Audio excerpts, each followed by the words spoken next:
So first, I would like to invite Dan Crittenden to come up and share his story. Thank you.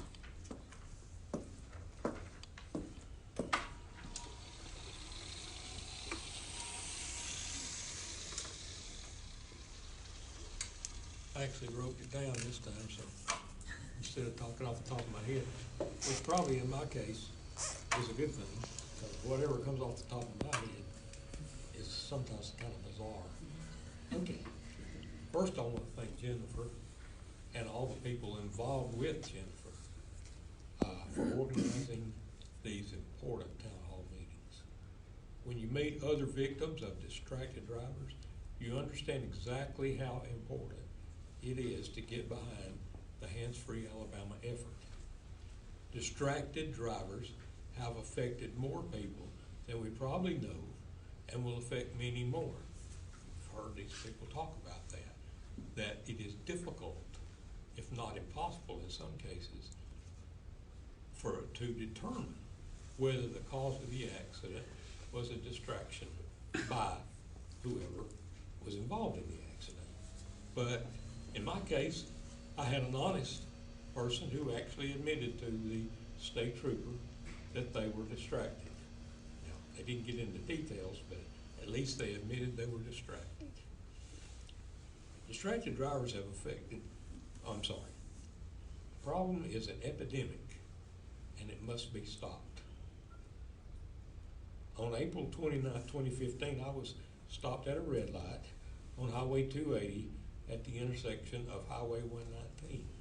You know anything about 280 and that 119 intersection, you know it's a crowded pretty much 24/7. The distracted driver behind me hit me at 55 miles per hour, never touched her brakes. She knocked me through the intersection. She admitted that she was distracted. She walked away with no injuries and no consequences. There were no citations written. My spine broke and protruded into my lungs. My spinal cord hyperextended. I was paralyzed from the chest down within minutes of the accident. I was aware of the feeling leaving my lower body. I underwent 3 surgeries: lung repair, rod in my spine, and placed on a ventilator. I spent 2.5 weeks in ICU. I developed pneumonia and a staph infection in my lungs. Once that cleared up, I was transferred to a long-term care facility to be weaned off the ventilator, and that took 5 weeks. Then I was an inpatient at Spain Rehab for a month. I spent a total of 3 months in hospitals. Once I came home from the hospital, I developed a pressure ulcer. Long story short, I had 5 surgeries for the pressure ulcer and had to be on bed rest for the better part of 41 months. I also developed, in fact, the only way I was ever able to get up was to go to the wound doctor, and that was the only time I was able to get out of the dang bed. I also developed a pressure ulcer on my heel. That was what used to be my right heel.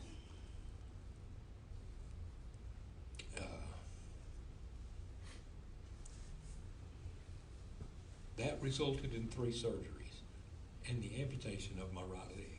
The reason it did is because I have no feeling from here down. And so when that pressure ulcer developed, I had a blockage behind my knee that was keeping blood flow, so it didn't heal. All of this is subsequent to the original injury.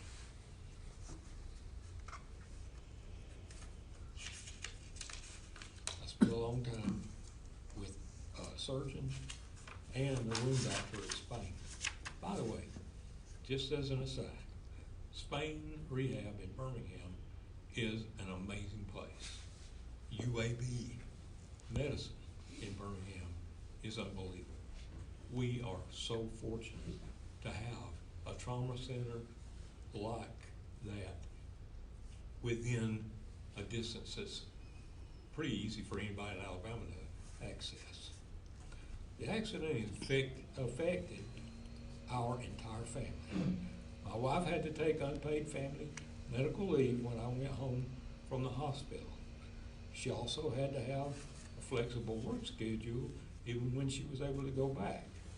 Several different family members took turns living with us for the next 3 years.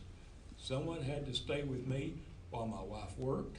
I couldn't be left alone at home in the bed, fire or whatever. Hired caregivers cost $3,000 a month, a cost we obviously couldn't afford. Ultimately, my wife retired early to be my unpaid caregiver. And Lord, unpaid is an understatement. This has taken an economic toll on our household and on our insurance carriers. The lady was underinsured. She hardly had enough to cover a tenth of what the cost of this accident was. So we had to rely on our car insurance to cover underinsured motorists. So expenses between us and our insurance that's how we pay for all this. This has been